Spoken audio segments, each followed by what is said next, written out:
Olá, pessoal! Meu nome é Mário Frigeri, sou poeta e escritor e estou convidando vocês para os meus momentos de poesia no YouTube e Facebook. Serão mais de 600 poemas e mensagens, meus e de outros poetas, interpretados com muito carinho para iluminar o seu coração. Venham comigo.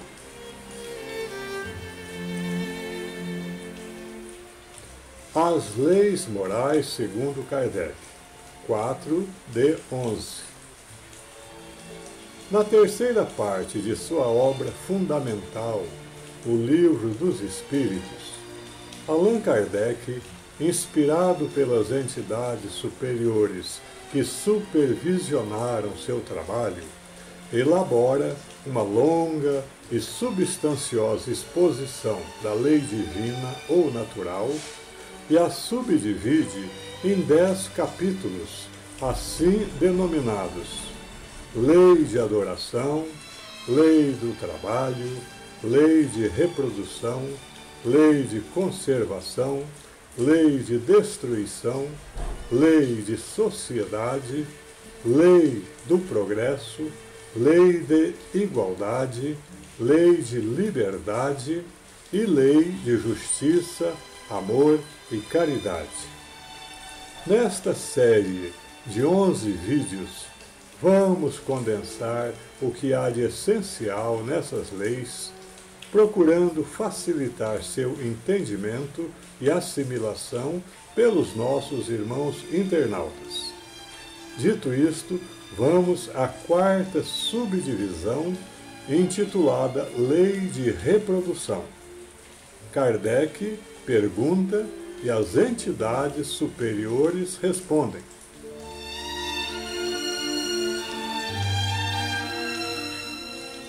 Lei de Reprodução 4.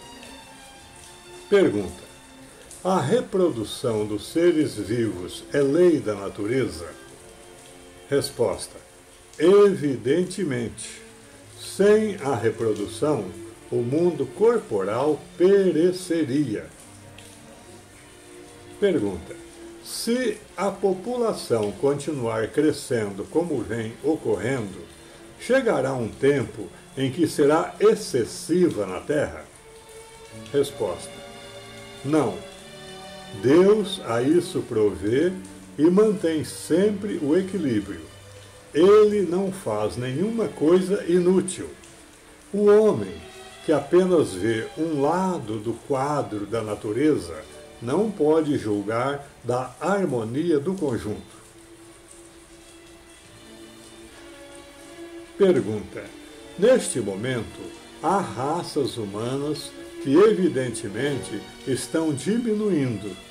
Virá um momento em que desaparecerão da Terra? Resposta: assim deve acontecer de fato.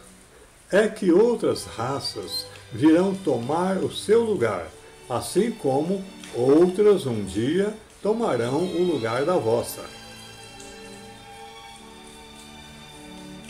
Pergunta: os homens atuais formam uma criação nova ou são descendentes aperfeiçoados dos seres primitivos? Resposta: os homens atuais são os mesmos espíritos que voltaram em novos corpos para se aperfeiçoar, mas que ainda estão longe da perfeição. Assim, a atual raça humana, que, pelo seu crescimento, tende a invadir toda a Terra e a substituir as raças que se extinguem, terá sua fase de diminuição e de desaparição. Virão substituí-la outras raças mais aperfeiçoadas que descenderão da atual, como os homens civilizados de hoje descendem dos seres brutos e selvagens dos tempos primitivos. Pergunta: Do ponto de vista físico, os corpos da raça atual são de criação especial ou procedem dos corpos primitivos por meio da reprodução? Resposta: a origem das raças se perde na noite dos tempos, mas, como todas as raças pertencem à grande família humana, qualquer que tenha sido o tronco de cada uma, elas puderam aliar-se entre si e produzir tipos novos. Pergunta: do ponto de vista físico, qual o caráter distintivo e dominante das raças primitivas? Resposta: desenvolvimento da força bruta à custa da força intelectual. Hoje acontece o contrário. O homem faz mais pela inteligência do que pela força do corpo. E faz 100 vezes mais porque soube tirar proveito das forças da natureza, o que os animais não sabem fazer. Pergunta: será contrário à lei da natureza que a ciência trabalhe pelo aperfeiçoamento das raças animais e vegetais? Ou seria mais, de acordo com essa lei, deixar que as coisas seguissem seu curso normal? Resposta: tudo se deve fazer para chegar à perfeição. E o próprio homem é um instrumento de que Deus se serve para atingir seus fins. Sendo a perfeição a meta para a qual se encaminha a natureza, favorecer essa perfeição é corresponder à vontade de Deus. Pergunta: mas, geralmente, os esforços que o homem prega para conseguir a melhoria das raças nascem de um sentimento pessoal e não objetivam senão o acréscimo de seus gozos materiais. Isto não lhe diminui o mérito? Resposta: não importa que seja nulo o seu merecimento, desde que o progresso se realize. Cabe-lhe tornar meritório o seu trabalho pela intenção que o move. Além disso, por meio desse trabalho, ele exercita e desenvolve a inteligência, e é sob este aspecto que ele tira maior proveito.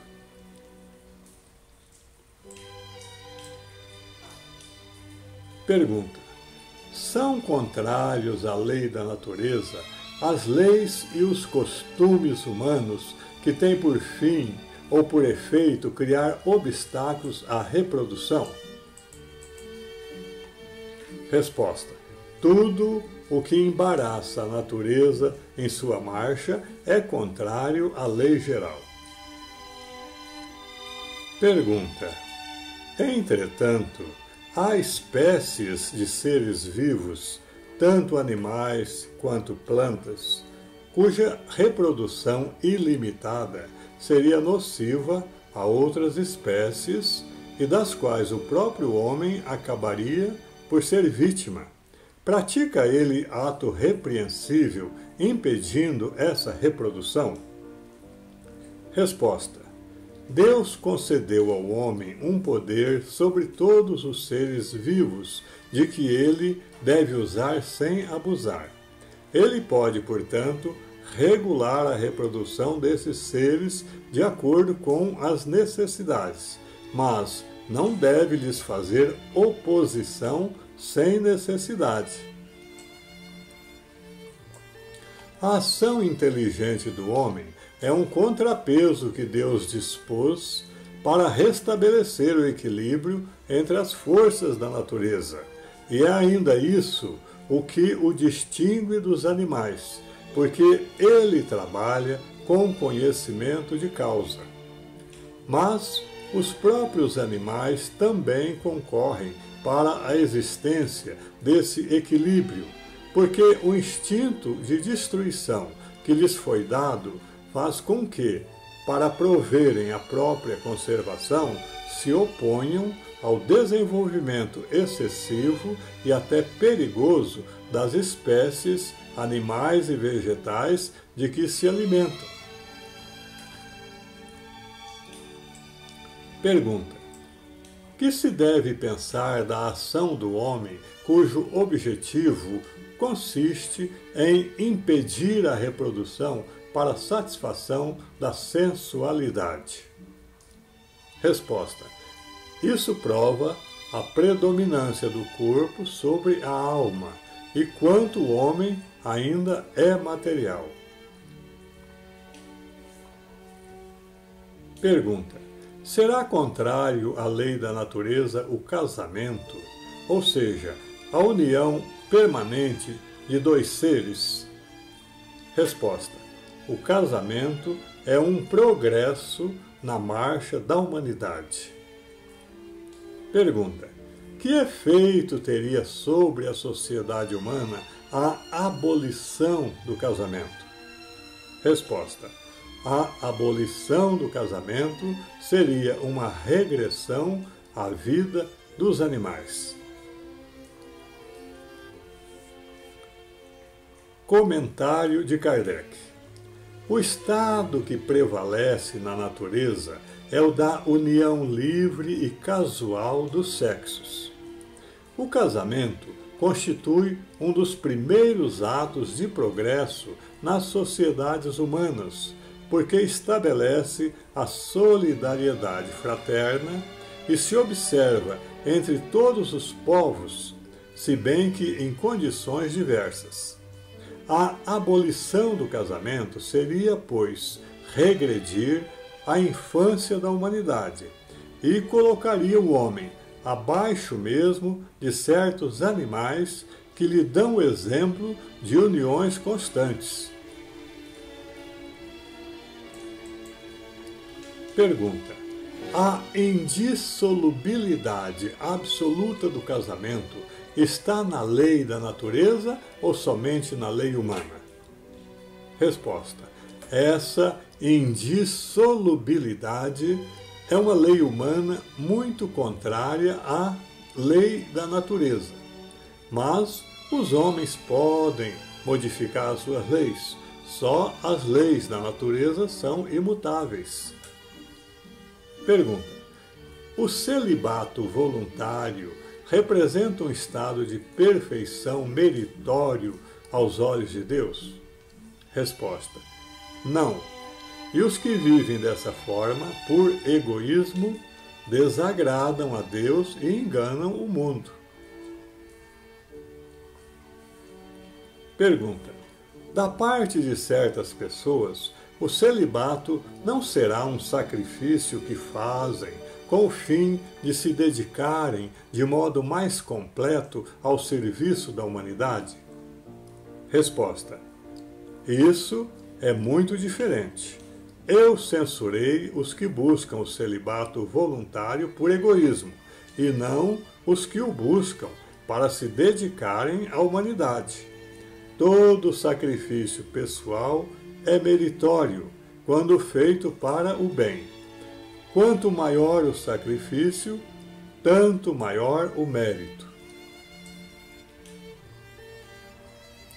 Comentário de Kardec: não é possível que Deus se contradiga, nem que ache mal o que ele mesmo fez. Nenhum mérito, portanto, pode haver na violação da sua lei. Mas, se, em princípio, o celibato não é um estado meritório, o mesmo não se dá quando ele constitui, pela renúncia às alegrias da família, um sacrifício praticado em benefício da humanidade.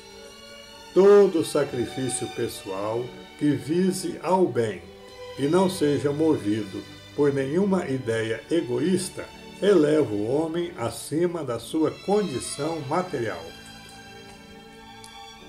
Pergunta: a igualdade numérica que existe mais ou menos entre homens e mulheres constitui indício da proporção em que eles devam unir-se? Resposta: sim, porque tudo na natureza tem um objetivo. Pergunta: qual das duas está mais de acordo com a lei da natureza? A poligamia, ou seja, o casamento de uma pessoa com vários cônjuges, ou a monogamia, ou seja, o casamento de uma pessoa com apenas um cônjuge? Resposta: a poligamia é lei humana, cuja abolição marca um progresso social. Segundo a vontade de Deus, o casamento tem que se fundar na afeição dos seres que se unem. Na poligamia não há afeição real, há apenas sensualidade. Comentário de Kardec: se a poligamia fosse mais de acordo com a lei da natureza, deveria ter possibilidade de tornar-se universal, o que seria materialmente impossível, dada a igualdade numérica dos sexos. Portanto, ela deve ser considerada como um uso ou legislação especial apropriada a certos costumes e que o aperfeiçoamento social fará que desapareça pouco a pouco.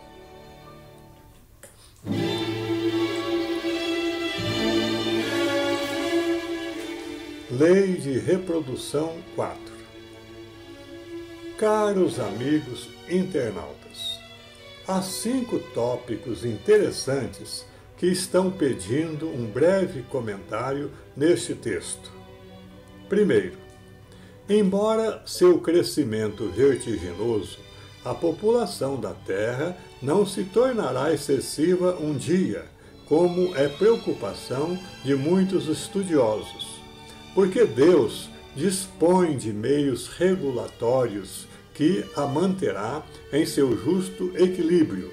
E um desses meios, talvez o mais doloroso, é a guerra, infelizmente necessária neste pesado estágio kármico atual em que se encontra mergulhada a humanidade. Segundo, os homens atuais não formam uma criação nova, mas são os mesmos espíritos do passado que, pela lei da reencarnação, voltaram a viver em novos corpos. Isto significa justiça, porque seria injusto que os que trabalharam nos períodos mais difíceis da história da humanidade não pudessem agora desfrutar dos benefícios proporcionados pelo progresso apresentado pelo mundo atual, e do qual, na esteira do tempo, eles foram os construtores precursores. Terceiro, Deus deu ao homem controle sobre a natureza para que ele a regulasse quando necessário, visando a manter seu equilíbrio, sem nunca, porém, prejudicar o seu desenvolvimento. Aliás, de forma natural, a própria natureza se autorregula, principalmente no reino animal, submetendo as espécies aos instintos de destruição e conservação, que mantém seu equilíbrio, o qual se projeta até ao reino vegetal, de que os animais se alimentam. Quarto, dizem as entidades superiores que o casamento é um progresso na marcha da humanidade e que sua abolição seria uma regressão à vida dos animais. Mas, se o casamento é fundamental, o caráter indissolúvel de seu vínculo não encontra respaldo na lei divina, porque, como vemos em outras fontes dessa abençoada doutrina, só o amor harmoniza e unifica. Onde não houver amor, o casamento pode tornar-se um campo de guerra, e nesse caso, a obrigatoriedade do vínculo pode fazer o que é ruim ficar ainda pior. Mas, cuidado! Isto não pode ser tomado como licença para desfazer vínculos por motivos fúteis, porque o acaso não existe e as uniões infelizes trazem embutida em seu seio uma cota amarga de débitos do passado que devem ser quitados a prestações agora ou no futuro, porque ninguém escapa à lei da justiça. Às vezes, eu costumo dizer brincando, para amenizar um pouco o tema que é muito grave, que existem 3 tipos de casamento. O casamento de almas gêmeas, o casamento de algemas e o casamento de almas que gemem. Quinto, a relativa igualdade numérica estabelecida pela natureza entre os sexos significa que as uniões devem ser de uma pessoa com outra e não de uma com várias, como é o desejo dos que vivem exclusivamente para as sensações da matéria. Antropologicamente falando, o ser humano saiu há pouco tempo do reino animal. Daí, muitas vezes, a prevalência de seus instintos rasteiros sobre as qualidades superiores de seu espírito. Nessa fase transitória de sua evolução, cabe-lhe, perante a lei de Deus e a sua consciência, buscar com ardor e perseverança a sua educação moral e espiritual, a única com potência para reduzir à escravidão o lado sombra de sua personalidade, iluminando-lhe a alma e levando-o a atingir os píncaros de sua evolução no infinito.